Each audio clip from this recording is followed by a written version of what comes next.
प्रिया की नई नई शादी हुई होती है और वो तैयार हो रही थी, तभी उसके कमरे में उसकी जेठानी रुचि आती है। अपनी जेठानी को देखकर रुचि बहुत हैरान हो जाती है। ये देखकर रुचि कहती है, क्या हुआ प्रिया, तुम तैयार क्यों नहीं हुई? तुम्हें पता है ना तुम्हारी आज मुंह दिखाई की रस्म है, सब लोग तुम्हें देखने के लिए आ रहे हैं और अब तक तुम तैयार भी नहीं हुई। दीदी मैं तो तैयार हो जाऊंगी, लेकिन आप। है ना, तुम्हें भी यही लग रहा है ना कि मैं तैयार नहीं हूँ। मैं माँ जी से बोल रही थी कि मैंने अभी तक कुछ नहीं किया, लेकिन माँ जी मना करने लगी मुझे कि मैं ही तैयार ना हो जाऊं। रुको तुम, मैं भी थोड़ा बहुत तैयार होकर आती हूँ। नहीं दीदी, इतना ही बहुत है, अब आप और कुछ मत करो। क्या हुआ प्रिया, मैं अच्छी नहीं लग रही हूँ क्या? अगर ऐसा है तो बताओ, मैं अभी जाकर कुछ और पहन लेती हूँ। पहले ही मोरनी बनी है ये, इतना सतरंगी कौन बनता है? अभी कुछ बोल दिया और इन्हें बुरा लग गया तो मुझे ही सब बोलेंगे। ससुराल में एक दिन भी नहीं हुआ और देवरानी जेठानी में तू मैं होने लगी। क्या हुआ देवरानी जी, कहाँ खो गई? बताओ ना, सब ठीक तो है ना? ये कपड़े अच्छे लग रहे हैं ना? दीदी आप बहुत सुंदर लग रही है, और ये कपड़े ना आप पर बहुत जच भी रहे। आपको देखकर कोई ये नहीं कह सकता कि आपकी शादी हो गई है। आप तो बहुत सुंदर लग रही हो। आप इतनी भी कुछ खास नहीं लगती। लेकिन चलो मान लेती हूँ, हूँ बहुत सुंदर। कोई मुझे देख लेना तो बिना तारीफ करे रह नहीं पाता। बिल्कुल सही कह रही हो दीदी आप। तुम्हें पता है, आसपास की लड़कियां ना मुझसे बहुत चलती है, क्योंकि मैं उनसे काफी बड़ी हूँ, लेकिन फिर भी किसी हीरोइन से कम नहीं लगती। ऊपर से मैं कपड़े भी इतने अच्छे पहनती हूँ तो सबको ना जलन होती है मुझसे। अब आप हो ही इतनी सुंदर, लोगों को जलन तो होगी ही। तुम भी ना क्या मेरी तारीफ करने बैठ गई? मेरी तारीफ में तो पूरा दिन भी कम लगेगा। और आज तुम्हारी मुंह दिखाई की रस्म है तो तुम तैयार हो जाओ, वहाँ भी सब लोग मेरी तारीफ करेंगे। पर है तो तुम्हारी मुंह दिखाई। चलो बाद में बात करेंगे। हाँ, रुचि ऐसे ही हमेशा बन ठन के रहती, पर प्रिया को लगता है कि वो सिर्फ एक रस्म के लिए तैयार हुई है। फिर जब वो रोज रोज जेठानी को ऐसे तैयार होता देखती है तो कुछ बोल नहीं पाती। एक दिन प्रिया अपनी जेठानी के साथ बाजार जा रही थी, तभी रास्ते में उसकी उनकी पड़ोसन विमला मिलती है। आंटी जी नमस्ते, कैसी हैं आप? मैं तो बिल्कुल ठीक हूँ। आज रुचि आज तो कुछ ज्यादा ही सुंदर लग रही है, ऐसा लग रहा है अभी अभी मोरनी नाच के आ रही है। क्या आप भी सच में इतनी सुंदर लग रही हो? देखा प्रिया, मैं तुम्हें बताती थी ना कि सब लोग मेरी कितनी तारीफ करते हैं। तुम मानोगी नहीं, जहाँ जाती हूँ वहाँ सब लोग मेरी इतनी तारीफ करते हैं कि मुझे घर आकर 4 बार नजर उतारनी पड़ती है। नहीं तो क्या, अब रुचि है ही इतनी सुंदर। कपड़े देख रही हो, इतने अलग अलग है, एक आंख पर अलग काजल, दूसरी आंख पर अलग। सच में दूर से ही चमक जाती हो तुम तो। आंटी जी, अगर आपको भी मेरी तरह सब कुछ अलग अलग लेना है ना, तो मैं बता दूंगी कहाँ से मिलता है सब। मैं वहीं से शॉपिंग करती हूँ, आपको भी बता दूंगी। नहीं, तो इतनी सुंदर लगती है, मुझे तो मन करता है बस तुझे ही निहारते रहो। तू हर चीज अलग अलग तरह की पहनती है ना, तुझे देखकर मोर ही याद आता है, जिसमें इतने सारे अलग अलग कलर होते हैं। तू भी बिल्कुल वही है, मोरनी। प्रिया बहू, तू अपनी जेठानी से कुछ सीखती क्यों नहीं? तू भी अपनी जेठानी की तरह मोरनी बनकर घुमा कर। हाँ प्रिया आंटी सही कह रही हैं, तू भी ना मेरी तरह बनकर घुमा कर, फिर पूरे मोहल्ले में देवरानी जेठानी मोरनी बनेगी। नहीं दीदी, अभी तो आंटी जी ने कहा कि आप इतनी सुंदर लगती है कि आपको ही निहारने का मन करे। मेरा भी मन करता है कि मैं आपको निहारती रहूं। और वैसे दीदी हमें ना लेट हो रहा है घर जाने के लिए, माँ जी हमारा इंतजार कर रही होगी। घर चलते ना? अरे हाँ, मैं तो भूल ही गई। चलो जल्दी घर चलते हैं। दोनों वहाँ से घर चले जाते हैं, लेकिन अब प्रिया को अपनी जेठानी के साथ जाने में शर्म आने लगी थी, क्योंकि जहाँ भी वो जाती सब लोग वहाँ रुचि का मजाक बनाने लगते और रुचि उन लोगों की बातों में आ जाती और खुद को सच में मोरनी समझने लगती।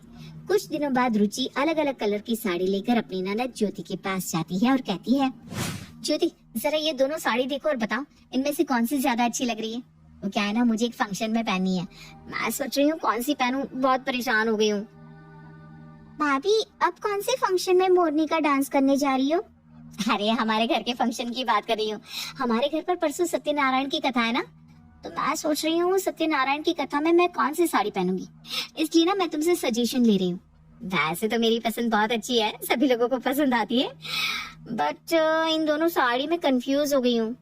भाभी, आपको क्या जरूरत है कोई भी साड़ी चूज करने की? आप तो बस आंखों में नीला और पीला काजल लगा लो आंख बंद करके जो साड़ी चुन लोगी वही अच्छी लगेगी। पूरे फंक्शन में मोरनी लगेंगी, मोरनी। पंडित जी भी तारीफ करेंगे। हर कोई रुचि का इसी तरह मजाक बनाने लगता है, पर रुचि इस बात को समझ नहीं पा रही थी। कुछ दिनों बाद वो मोरनी बनी तैयार थी, तभी वो अपनी देवरानी से कहती है, चले प्रिया, मैं भी तुम्हारे साथ जाऊंगी। मैंने सोचा घर में अकेले बैठे बैठे बोर हो जाती, तो क्यों ना मैं भी तुम लोगों के साथ चलूं। बाकी सब तो चले गए, तुम ही बची हो, मैं तुम्हारे साथ चलती हूँ। दीदी, सब लोग शादी में गए हुए हैं और मैं भी पार्लर जा रही हूँ। आप कहाँ मेरे साथ आओगी? अरे नहीं नहीं नहीं, घर पर मेरा मन नहीं लगता, मैं नहीं रह पाती घर पर।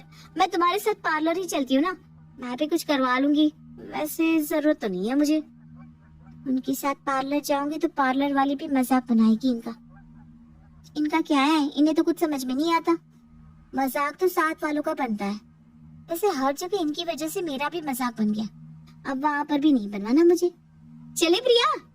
दीदी माफ करना, मैं आपके साथ जाना तो चाहती हूँ, लेकिन मेरी एक फ्रेंड है ना, पहले मैं उसके घर जा रही हूँ। उसने मुझे बुलाया था, कुछ जरूरी काम है, फिर वहाँ से हम दोनों साथ में पार्लर जाएंगे।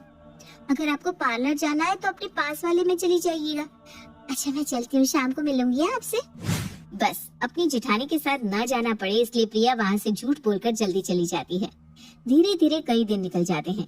प्रिया अपनी जेठानी के साथ कहीं बाहर जाना ही बंद कर देती है। कुछ दिनों बाद प्रिया घर का काम कर रही होती है, लेकिन उससे कुछ भी काम ठीक से नहीं होता। ये सब देखकर प्रिया की सास रमा कहती है, क्या रे, तुझसे काम ठीक से नहीं होता है? मैं देख रही हूँ तू कुछ भी ढंग से नहीं कर पाती, बस अपनी जेठानी का मजाक बनाना आता है क्या? माँ जी ये आप क्या कह रही हैं? मैंने कब जेठानी जी का मजाक बनाया? मैं तो उन्हें कभी कुछ कहती भी नहीं हूँ। शायद तू भूल रही है कि मैं सास हूँ। तुम दोनों की सारी चीजें मुझे अच्छे से पता होती है। तुझे अपनी जेठानी के साथ कहीं बाहर जाना पसंद नहीं है, इसीलिए तो उसे कहीं लेकर नहीं जाती, उसका मजाक बनाती है। अरे मजाक बनाने में जब इतना आगे रहती है तो काम करने में क्यों नहीं रहती? अरे ढंग से काम किया कर। माँ जी आप क्यों खामखा प्रिया को डांट रही है? उसकी कोई गलती भी नहीं है, और हो जाती है ना छोटी मोटी गलतियाँ, काम ढंग से नहीं किया तो कर लेगी। और मैं हूँ ना काम करने के लिए, आप भी ना। रुचि प्रिया का साइड लेती है। ये देखकर प्रिया को अच्छा लगता है और कहीं ना कहीं बुरा भी लगता है कि उसने अपनी जेठानी का मजाक बनाया। ऐसे ही कई दिन निकल जाते हैं। कुछ समय के बाद प्रिया माँ नहीं बन पा रही थी, इसलिए उसकी सास उसे ताना देते हुए कहती है, तुझे शर्म आ रही है या नहीं आ रही? कब तक अपनी सुनी गोद को लेकर घर में पटकती रहेगी? मेरे घर का वारिस देखने का सौभाग्य मुझे मिलेगा भी या नहीं? माँ जी हमने डॉक्टर को भी दिखा दिया, लेकिन फिर भी अभी तक कुछ हल नहीं निकला। मैं भी चाहती हूँ कि मैं माँ बनूं, पर भगवान की मर्जी के आगे मैं कुछ नहीं कर सकती। तू तो बांझ है बांझ, मेरी तो किस्मत फूट गई तुझे अपनी बहू बनाकर। पता नहीं कौन से नक्षत्र में तू मेरे घर में आई। रमा अपनी बहू को खूब सुनाती है। ये सब देखकर रुचि से रुका नहीं जाता। माँ जी बस कीजिए, जिस बात में प्रिया की कोई गलती नहीं, आप उसमें उसे क्यों सुना रही है? मेरा बच्चा भी तो है, अगर आपको पोते से इतना ही लगाव है तो उससे मिल लीजिए। उसे तो आपने पढ़ाई के लिए हॉस्टल भेज दिया और यहाँ अब प्रिया पर दबाव बना रही है। भगवान की मर्जी के आगे कुछ नहीं हो सकता, अब ताने देना बंद कर दीजिए। दीदी मुझे माफ कर दीजिए, अब तक मैंने अपनी मोरनी जेठानी का बहुत मजाक बनाया, लेकिन आपका ये रंग मुझे भा गया। मुझे अच्छे से पता था सब लोग मेरा मजाक बनाते हैं, लेकिन मैंने ना कभी भी इस बात को दिल से नहीं लगाया, इसलिए मुझे तुम्हारी बात का भी बुरा नहीं लगा। जिस तरह से रुचि अपनी देवरानी का साथ देती है, ठीक उसी तरह से प्रिया भी अपनी जेठानी का साथ देती है, और कोई उसका मजाक बनाता तो उसे जवाब भी देती है।